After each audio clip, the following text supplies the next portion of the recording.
I'm just saying, yo, what's the word, everyone? Welcome to another Sunday Fun Day with Must Be Two Sides. I am your host, Max Sauce, the dopest of them all.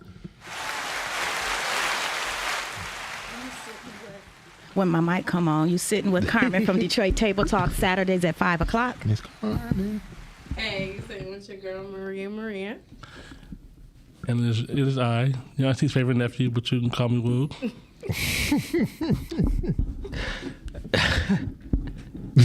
Y'all so funny this week. How y'all doing? This Cash App me. And we have Go ahead. You gonna introduce me? That's all right. We have a special guest today. Very special guest. The world-renowned, internationally known, Mr. EddieConnorJr. Honored to be here. Honored to be here. Doctor. Yeah, you gotta put that Yeah, on. man. Respect the Please title, put some man. respect on his Put name. that- Respect the title. Doctor. Didn't do all that schooling for no reason. No, Yeah. you feel me? Mr. Wood. Yeah. Come on, Miss. You got to put the phone on vibrate. That ain't That's me. you. That's That you. is Oh, it is me. See? I'm like, that's not. Okay. How did So- it get on here? Before we get started, sir, is it sir, Mr.? What do you prefer to be? He's a Doctor. Doctor. Dr. Eddie, a lot of people call me, so Okay. whatever is clever. Dr. Eddie, before we get started, I'd ask a question, and this will determine how this interview goes. Prince or Michael Jackson? Oh yeah, we've done our research. Don't worry. It's fresh out of the research department. Yeah, man, that's a toss-up question. Y'all trying to be tricky, I get you. I'm an MJ fan, but Prince is my cousin, man. So I gotta side with Prince. You know what I'm saying? Gotta go for the home team. I gotta go with the home team on that one. I get it. That's a good question. That's a political correct. That's a good question. Yeah, you know what I'm piece, saying? you It's- know. He gave if I didn't, it's gonna start purple raining. So That was the PC question, the PC answer, but it's cool. We know. I can't moonwalk away from that one. You know. That was a good one. All right. So tell us what prompted you to start writing, because you have a lot of books. Yeah. You know what's funny? I never wanted to be a writer. So, I know the show is two sides to it. So I guess it is two sides to my story, with the fact that I went through a tough ordeal as a kid battling cancer, stage 4 cancer I was diagnosed with as a teen. And I thought it was over for me. I thought I was getting ready to really take my last few breaths. And I was raised in a single parent household, and my father's not there, you know what I'm saying, and never visited me one day in the hospital. I'm having these chest pains as a kid and in high school. My favorite 2 classes in school were gym and lunch. Yep. You know what I'm saying? I love to chase the girls in gym, sit down, eat with them at lunch, and I'm having these chest pains. And, as us as men, as boys, becoming men, we're told, don't talk about your pain. Pain is weakness leaving the body. Crying is for girls. And so I held all the stress inside, and I get a diagnosis, can't breathe by halftime watching a football game. His mother takes me to the hospital. My friend's mother takes me to the hospital. My mom meets me there, and they do a CT scan of the chest. They see they need to take me to surgery immediately. And they find out there's a tumor growing, and wound up being diagnosed with stage 4 cancer. And doctor says, hey, chemo, radiation. It was so aggressive, the cancer was growing around my vocal cords. And so, I came out of that by the grace of God, a praying mama. My father never visited me one day in the hospital. People I thought were praying for me, literally praying on me. But I was able to beat those obstacles. 2023 marks 23 years being cancer-free. So that's a blessing to find the cancer. And so I'm literally years later sitting with $1 and dreaming my name in a dorm room at Eastern Michigan. My mom was giving me a call on my dorm phone. No, not a cell phone. And she's like, you need to write your story. I'm like, no, I'm not writing my story. I don't even want to be a writer, much less what would I even write about? How am I going to go about doing it? I'm embarrassed about what I had gone through. She said, your story's not for you, it's for somebody else. And so little did I know, after procrastinating for so long, shout out to my mama, Dr. Janice Connor. As I was writing, I was healing. I had a lot of bitterness towards my father, bitterness about the situation, and writing became therapeutic for me. And I wrote my first book called Finding the Can in Cancer. And so I sit here now, 16 books. And I never wanted to do what I'm doing now. Okay. Yeah, but what you go through that's painful can eventually become purposeful. Yeah. So how old were you when you were diagnosed? 15. 15. Yeah. And you never had any prior Health condition. symptoms or anything No. like that? No, not at all. I was an athlete. I grew up, was running cross country, playing varsity basketball. I had more Butterfingers than blueberries, more Skittles than strawberries, but that's about it. So I was pretty relatively healthy kid. God worked in mysterious ways. Yeah. That's Sure. Yeah. Excuse me. What are the pros? I see you're a motivational speaker also. So what are the pros and cons of that for you? I think it's the only con would be, sometimes you're getting a little nervous. Eminem would say palms are sweaty, knees weak, arms are heavy. So you try not to show that you are nervous. But I think nervousness is good because it shows you, hey, I don't think I got this all in the bag. I'm not coming in cocky and prideful. Yeah. This is about the people, not about me. And so relying on God to give you the strength, to give you the right word at the right time for the right people who are there. And then I think the pros is the travel. I've been able to literally go around the world and speak and share, whether it's at churches or conferences, community centers, colleges, and just share my message and be received pretty well. So that's a good thing. And then here's the thing: be invited back. Yeah. You know what I'm saying? That's important. That's important. So that's the main thing. So I see August 5th we have a conference coming up. Facts. Yeah. Want to get off into it? Yeah, without a doubt. August 5th, Access Identity Conference. I've been wanting to do a conference for years. And I think 2023 is a year of now or never for me. And I came into that year with this mindset. I did the TD Jakes conference. I saw it was about 50,000 That's people what I'm there. thinking. Like you said, you never done a conference. Now, Well, my own. remember you? Oh, okay. Oh, so this is your own. Yeah, this is my own. This is my baby now. First annual. Yeah. But that was a great springboard. Yeah. TDJs, come on now. Yeah, great springboard. I had about 1,500 people in my session, and I was nervous for sure. But I had a rocket for sure. I was like, hey, I'm coming from the D. I got to make it do what it do. And so, but I'm doing one here. Everybody flies around the country to go to everybody's conference, and generally conferences are imported here. Right. But I want to do one from the turf, from the ground, grassroots level. I'm a son of the city, east side of Detroit, but I'm doing this at Focus Hope. It's called the Access Identity Conference, Saturday, August 5th, 10 a.m. to 3 p.m. Yeah. Access Identity Conference is really all about ideas, impact, and influence. I believe somebody's waiting for you to become who you are so they can become who they're supposed to be. Yeah. Here's the question: how long will you make them wait? Ooh, that's deep. Yeah. Yeah. And so no more delay, no more denial. Now's the time to be determined. And I'm giving people strategy, structure, substantive solutions to really take your vision to the next level. It's merging ministry in the marketplace. It's connecting kingdom and community. It's all about Detroit. It's all about really your vision and knowing that you can bloom where you're planted. Here's the beautiful thing. Right now, if you go to accessidentity.org and put in the code at checkout, access, you get $50 off for registration. So you'd only be registering for a low rate of just $47. And then another thing, we got people Just got coming. my registration. Oh, I appreciate you. Appreciate you. Shout out to Carmen Evans. Thank you so much. We got people coming from 10 different states and then internationally from the UK and Jamaica so far. And we've only been promoting the conference for just 2.5 weeks. Oh, that's good. Wow. You know what I'm saying? And so it'll be a great networking experience, not just with Detroiters, but from people all over the world, not even just the country. Right. So it's going to be an amazing, amazing experience. Who was your overseer? My pastor, Pastor Homer Jameson, over at Jameson Temple, where I'm a member there. Okay. Yeah. Okay. Absolutely. Shout out to him, Connor and Mac. Jameson Temple, y'all got to come and pay a visit, 10:30 a.m. every Sunday. Okay. Now, are you ordained? I am. I'm one of the associate ministers Okay. over there. Nice.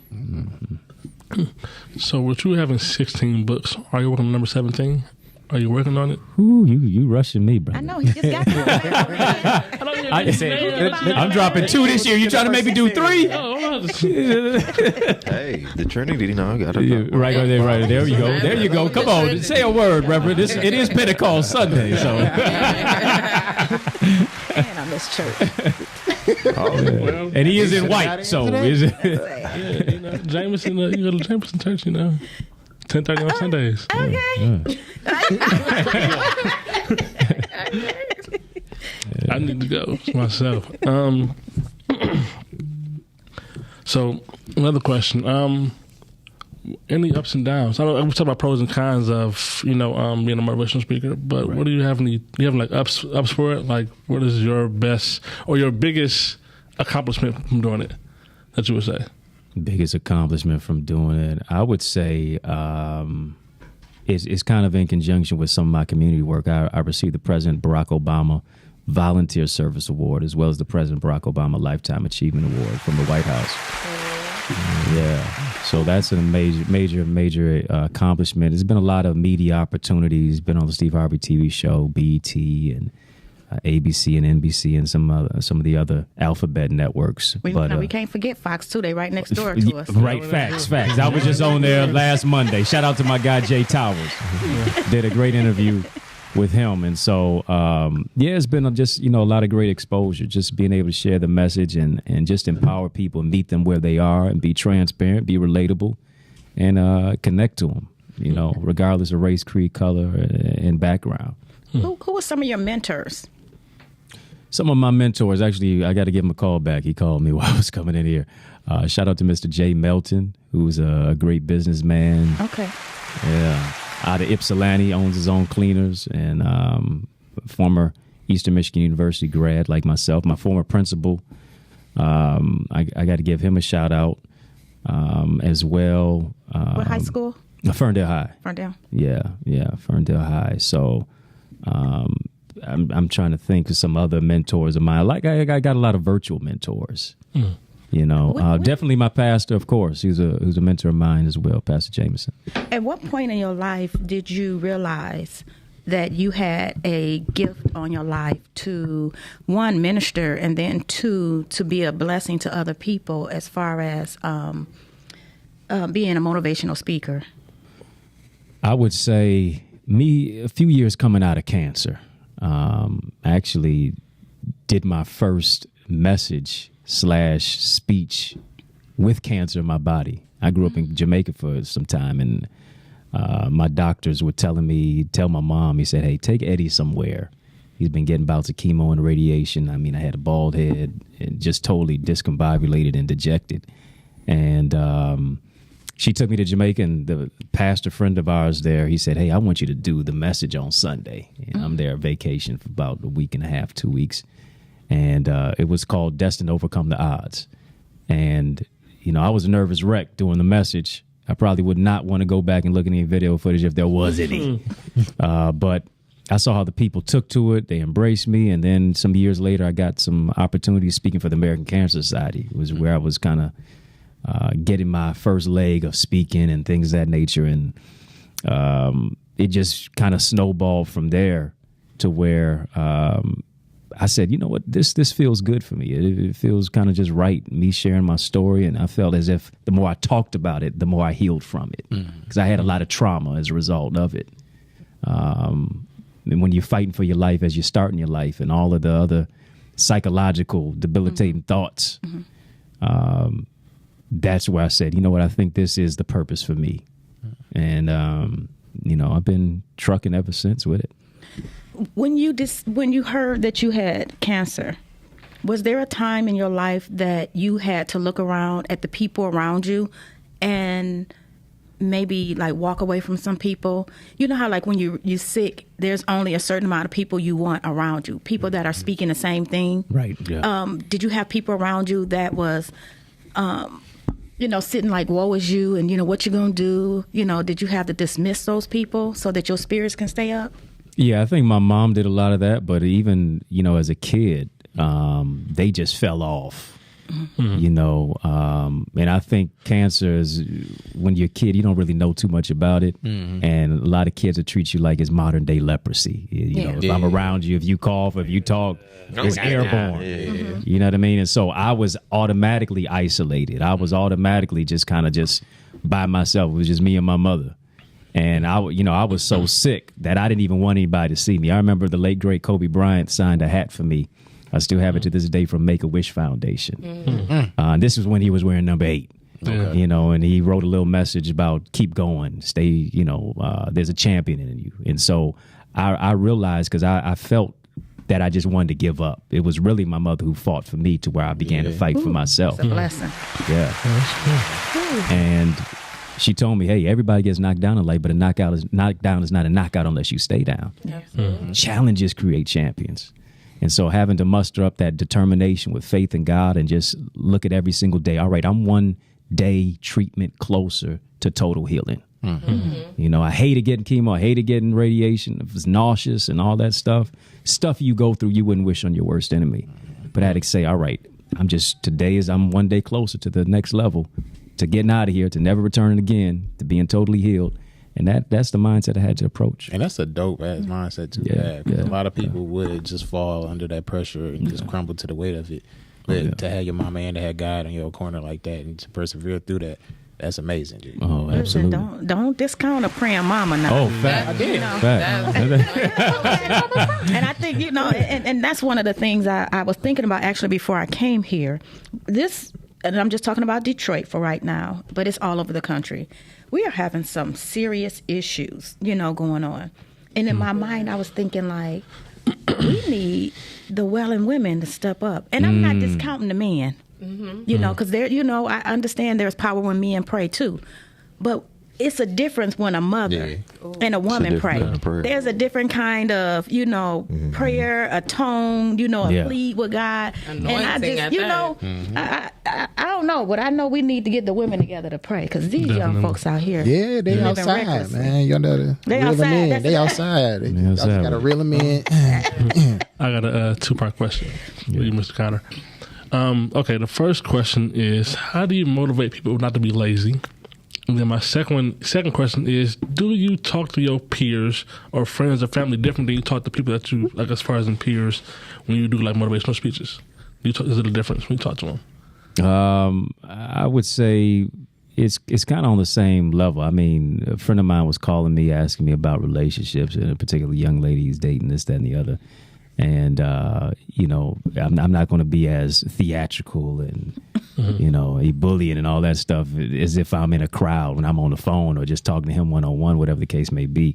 But the message stays the same. You know, the method may be different, but the message is going to be all the same about, you know, knowing your value and your worth and seeing how does this person fit into your future and what are your specific goals? Where do you see yourself in life? You know, who do you want coming with you? Developing that why and knowing who it is that you are. I would say for people who are lazy, so to speak, I think it is that I was one of those who would have been classified as lazy. But what I had to do is I had to find my particular genius. You know, what is your particular motive genius? What is your passion? What is it that wakes you up in the morning? Yes, we're glad that God does it, but beyond your alarm clock. Absolutely. You know, when you find that passion and purpose, you're not going to be lazy with it because this is what you enjoy doing. You know, a job is what you're paid for. Your purpose and your calling is what you're made for. And so I think when people really develop and discover that inner zone of genius, they won't be bouncing to where on Monday I want to be a nurse. Tuesday I want to be a lawyer. You know, so on and so on. You know, you'll be able to really hone in and focus on what it is that you want to do. And it'll be work, but it won't feel like work.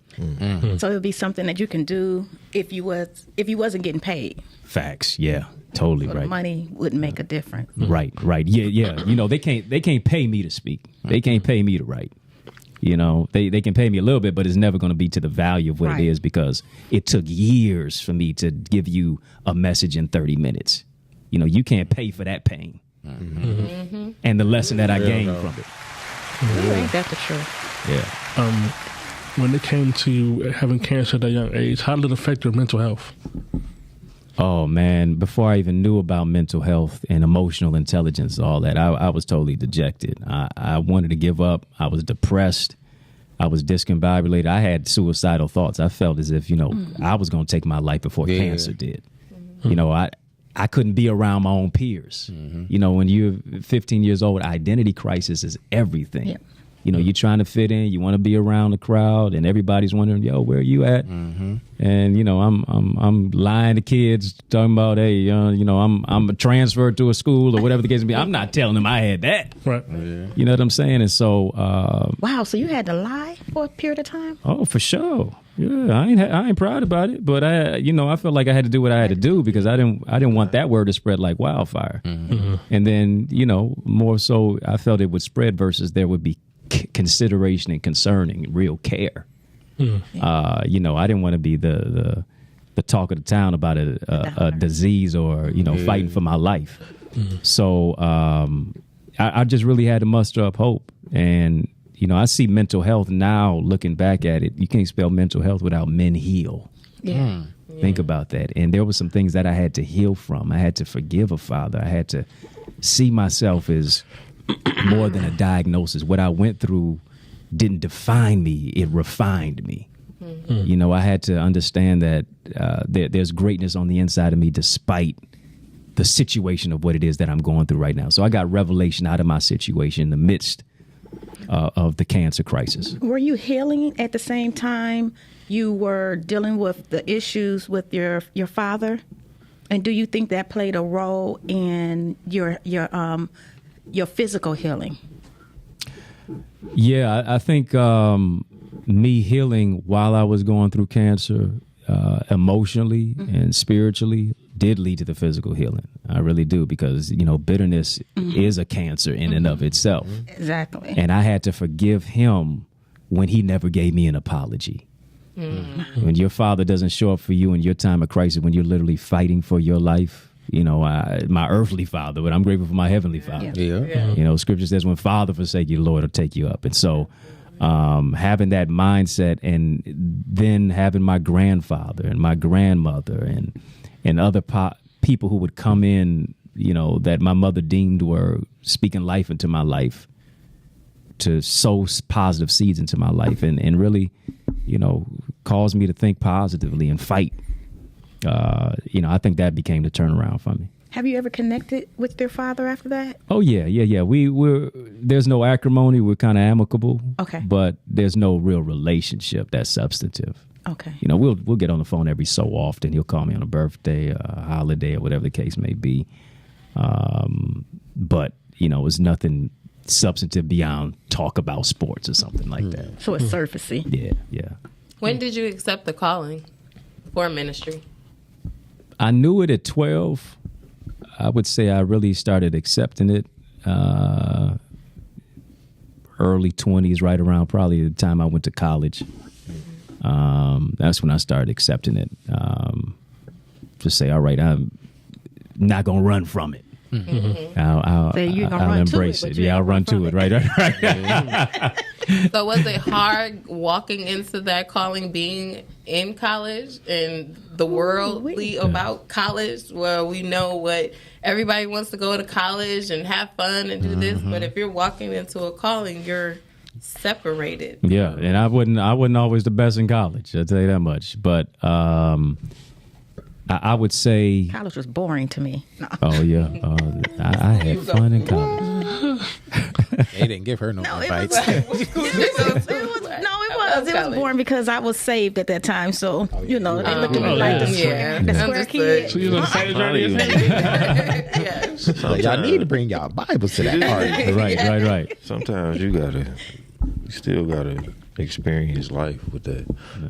Like, I'm hearing him talk, and it's just like, okay, Lord, I was supposed to be here. I hear you. Okay. That's what happened. I know better. You know what I'm saying? And when you know better, and you in the predicaments, and you in the situation I'm in, I totally understand. Because I don't talk about it, but I've been an ordained minister since I was Oh, word. 17 years old. Oh, see, I knew you had a preach in you. And That's why he don't even go so far with foolishness. Exactly. He will not let you go too far. Yeah. but You the can thing run, but is, you I can't don't hide. really, I don't. It's never been a whole trying to hide. It's always been the run, because my ministry is a tad bit different than everybody else. I'm responsible for everybody, and I've always been responsible for everybody. Like when I got shot, when I got shot, I was managing my little brothers at the time, and it just stopped everything. And you know what I'm saying? Yeah.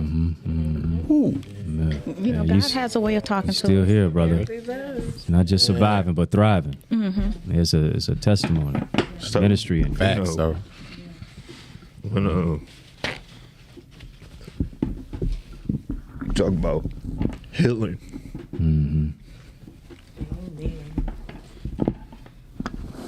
this right here, there must be two sides. It is my ministry, Yes. That's good. It's good. and And don't ever say, don't have me up in here crying. Okay? man, because this wasn't. Sunday fun day. I try to tell you. Try to tell The you. spirit is high. Yes, it is. Yes. You know, Healing in the atmosphere. Yeah. Got you, bro. man, Yeah. different. But to hear somebody else's testimony and to know, you know what I'm saying? 'Cause I went down at 22. I'm a gunshot victim. But had I not been where I was, circumstances would be different. So to really hear from somebody else that didn't put themselves in that situation and still be able to push forward correctly, it's appreciated. You know, I use my own situation to help everybody else, but it's always to who's there to help me. And just for you to be here for these, you know what I'm saying, 20 minutes, I appreciate it. That means a lot, brother. It's appreciated because when you always strong for other people, who is really there to be strong for you? And, you know, I appreciate the church and I appreciate the background, but we living in a new time.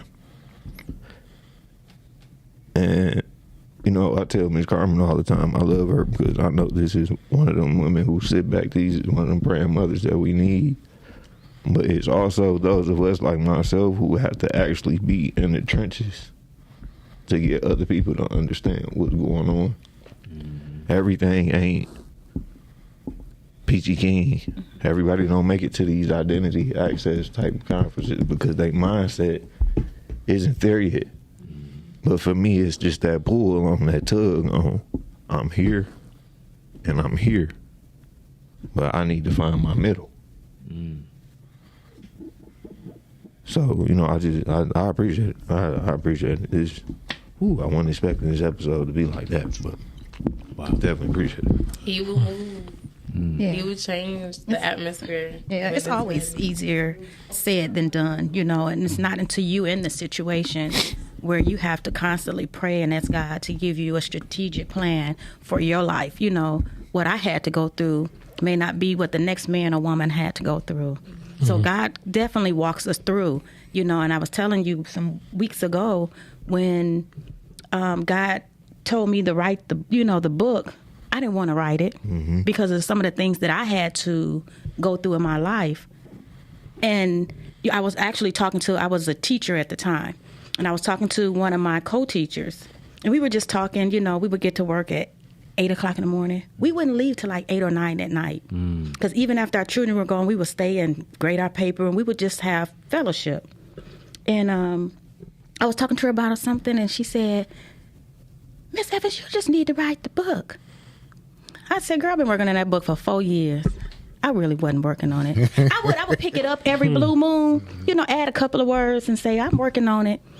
But after she really talked to me, she said, you've been through so much in life. And as I sat there, that's when the title came. Life happens. It happens to all of us. So it's not about what happened. It's how or the next step that God gives you to get through it. Okay, I got a question for everybody. What affirmations do y'all tell yourself in the morning? Like, do you tell yourself anything motivational in the morning? I can do all things through Christ that strengthens me.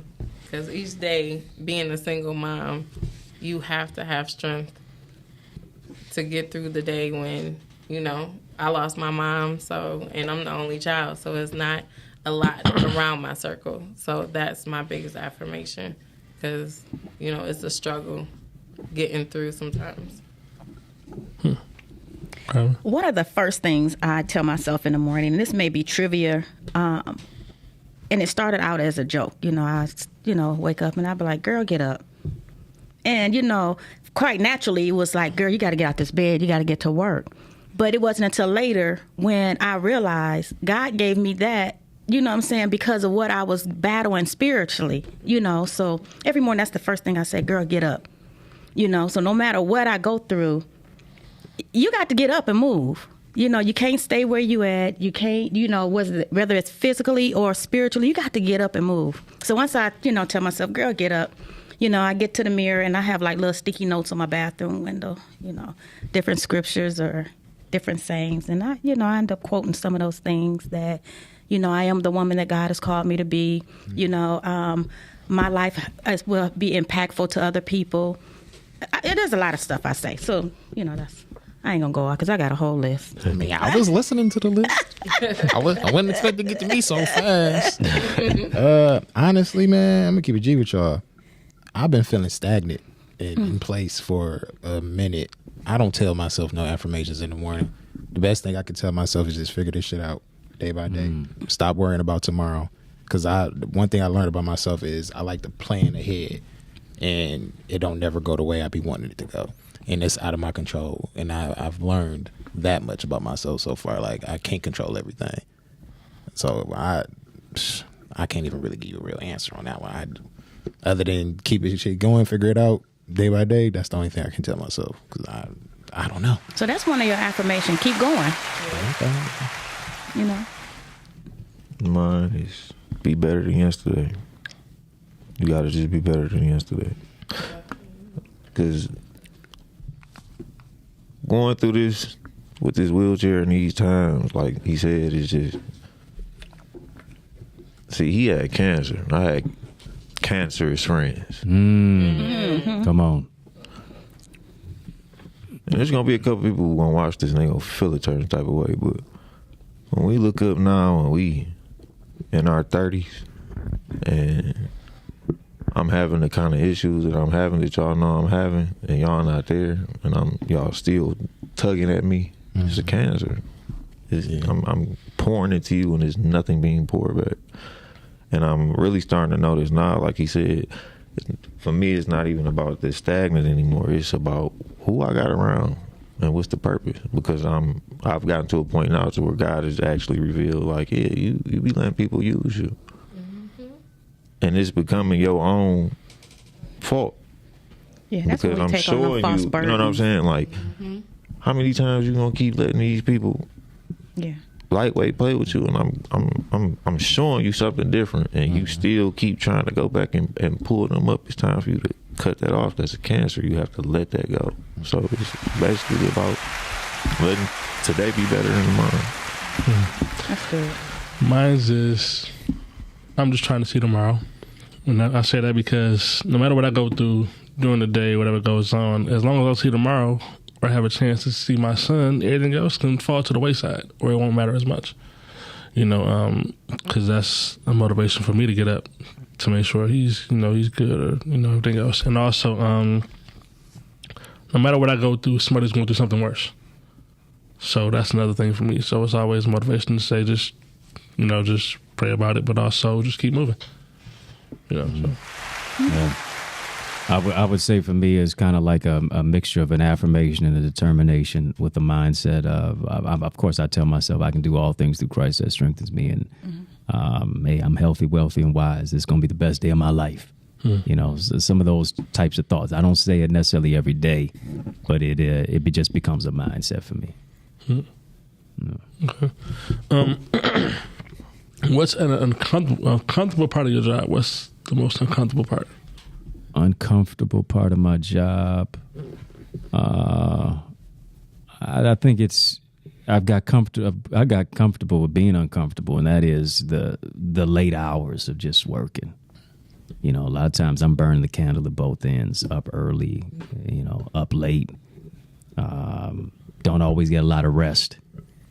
But, you know, I think the determination is kind of the engine for me to say, all right, just keep going. So a lack of rest sometimes can be a little uncomfortable for me because I do like to sleep in. Don't we all? But you know what I'm saying? But I know like I said, the purpose is what wakes me up, but it's also what keeps me up. Mm-hmm. At what point, like after everything you've accomplished, at what point did it stop feeling like work for you? What point did it stop feeling like work? I would say maybe when my book went #1 on Amazon. It was a few years ago. It was my book, Dear Queen. And all the other books started going to the next level as a result of it. So it stopped feeling like a lot of work, and the work became enjoyable. But, you know, everybody, once you write a book or once you start your conference or once you start something great, you want it to go to #1 immediately. But sometimes it takes, you know, it doesn't happen overnight. It happens through the night and through the night seasons of the years and the years of the toil and the sweat equity that you put in. You finally do see the fruit of your labor. But it still sometimes feels like work. You know what I'm saying? You know, me building this conference from the ground up. Oh, it's work for sure. Right.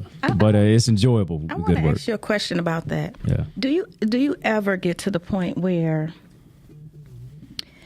you're just doing the work? It's not like you're putting in the work. I don't know if that makes sense to you. Okay, let me give you an example. So I have people all the time to say, have you ever had a book signing? And it's like, no. I just write the book and keep going to the next project.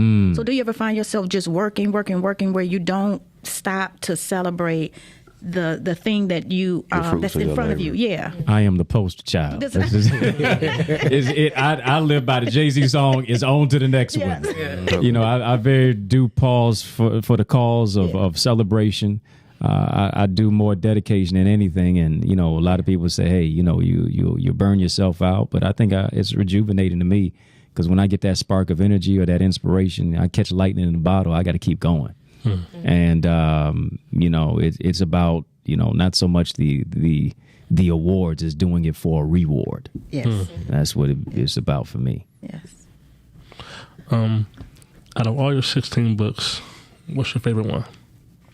My favorite one, it's like asking me. I'm not a father, but it was like asking me if I had as many kids as Nick Cannon. Which one is my favorite one? Now listen, you don't have any children yet, but I'm gonna tell you, you're always gonna have a favorite one. You just don't tell them that. Yeah, right. True. I tell mine. I tell my son too. Everybody got a favorite. I got a favorite. That is true. I'm my grandma's favorite. They know that. Yeah. I'm my auntie's favorite.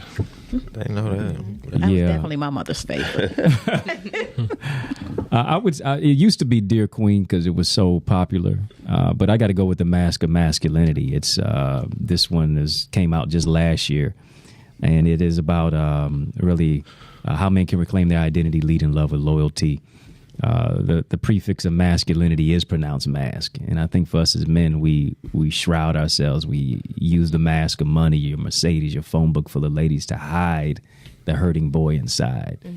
And Bars. Oh yeah, I didn't even realize what I said. I didn't even catch it. I didn't even realize it, Looking man. at that book too. I asked about that one. So hell yeah. And so, you know, it just addresses the fears, the father wounds, the frustrations, the failures that we deal with as men, but also how women can create a safe space and place for men to be vulnerable and be able to open up. And I think as men, we're more like T'Challa than Black Panther. We're more like Clark Kent than Superman. We're more like David Banner than the Hulk. Yeah. You know, beyond all those superpowers, beyond the caricature, I think it's really the essence of our character that really makes us who we are. And I think real men are ones. A man is someone who is mature, assertive, and is a nurturer. And so it became freedom for me. I wrote what I needed the most. Well, speaking on that book, when you notice that you were raised by a strong woman, but then there are a lot of men that were hurt by their mothers. Yeah. So you see that side of men that need to be healed, but they choose not to be healed. So what do you say to those type of men coming from the opposite side where you had a strong mother, and y'all had a great relationship versus men that they had a mom in their life, but that relationship is not good? Yeah, I would say, there is strength in numbers, and I think you have to seek out what it is that you desire the most. It's like a man who would have friends got to show himself friendly. And for us as men, sometimes we got to put ourselves around other mentors, other individuals, and understand that getting help does not mean that we're less than a man. Yes. Going to therapy, That part. being around other brothers who can build you and lift you up, who are not going to judge you, but who are going to really help to improve you. And I think when we, just take off the cape becomes a chokehold. When we take off the mask, we'll really be able to heal from our past, because if not, we'll bleed on people who didn't cut us. More bars. Whoa. More bars. More bars. Absolutely. Listen, I need somebody to chords? I need somebody to really preach that. Oh, that's real. Lead on to, other people that ain't do nothing to you. Yes. Yeah. Man. Maybe that's another conference. There it is. Yo, there you go. I'm just envisioning myself looking at Like mirror a right now man's as he talks. Man, listen, For real, I needed this like, conversation. we needed this conversation. Like when I say this didn't, and this is why we have these episodes. Like people ask us all the time, like, "Oh, what's the topic?" We don't have a topic. Just let it move. Yeah. Organic conversation. That's there's our secret right there. Y'all want to know what we doing here? This is what we doing. It's a secret sauce right there. But you're going to get a Can't topic tamper with with your this. table talk every week. Right. You know what I'm saying? But it's just with the name of the show. Must be How can you really put a topic on that? Well, you can always put topics on it you and can put a talk both topic sides. and talk both sides, but it's just. But I like we y'all like flow that. Yeah, here. we like that. Like we like raw conversation. Like we talk, but we don't talk about what we gonna talk about on the show. Like we been cut that out because now it becomes scripted. So now we coming in with Generic answers. answers when it's too much generic being put out, and it needs to get back to being raw. Like I said, I come from the church. I know better with certain things, but people be failing to realize Jesus only went to the church twice in the Bible. Once when he was lost, and the second time he went and tore it up. At this point, you know what I'm saying? At this point, it's too many people who playing. And those of our age range, we starting to kind of, it's getting back to us, because we just talked about this last week when we left the show. Like, hey, it's time for us to kind of get back to church. It's getting a little too morally upset now here. You know what I'm saying? That conviction is starting to hit. But here's the thing. Dr. Eddie can't go talk to the fellas like I can go talk to the fellas, because first off, appearance not gonna relate. The very first thing, oh, he too smooth, he got a suit on. You see what I'm saying? I've gotten myself to a point to where God has put me to where you can go be a chameleon in any room, but you still gonna be who you are, and you're gonna attract whoever it is that I seen. It don't matter. Y'all hear me talk about it all the time. When it comes to homeless and drug addicts, I'd rather you tell me the truth, and I'm still gonna give you this money just to let you know I'm not here to. I don't have no heaven or no hell to put you in, or no jail cell to put you in. And when you go back to when you say bleed on other people, that's what that is. When you haven't healed and you bleed on the other people, you're putting them in your own form of heaven, hell, or jail cell. And who gives you that right to do any of that? You know? Really? Okay. Got a question for you, Dr. Connor. First off, Marvel or DC? Which one? Because I see you mentioned superheroes, so which one? I got to go Marvel. I think Black Panther and all that was on Marvel. Yeah, Marvel just got a different type of swag with it. That's cool. All right, we're going to turn to DC real quick. Superman or Batman? Oh. Man, that Dark Knight series, bro. I gotta go with Batman, man. You know what? Batman. See, my guy. I could watch that every day. Hey, that wasn't that. That's That just was a trilogy. the cinema, man. The photography of it, man. It's crazy. Yeah. Your Mount Rushmore of motivational speakers. You can put yourself in there if you want to. Rushmore. Okay. I got to go T.D. Jakes. I got to go, let me see.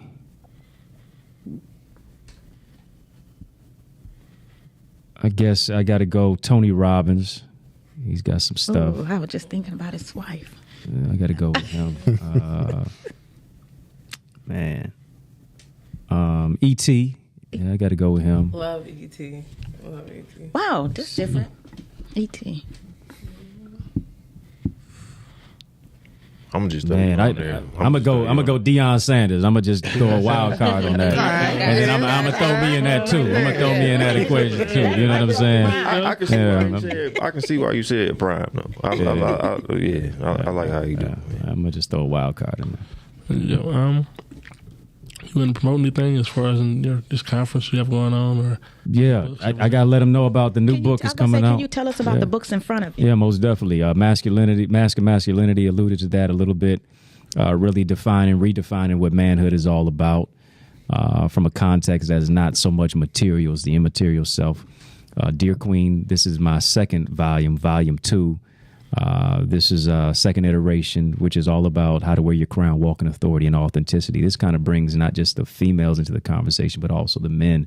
You know, we heard a lot of hypermasculinity, misogyny, alpha male affinity, high value male type of stuff. Yeah, narcissism, all that.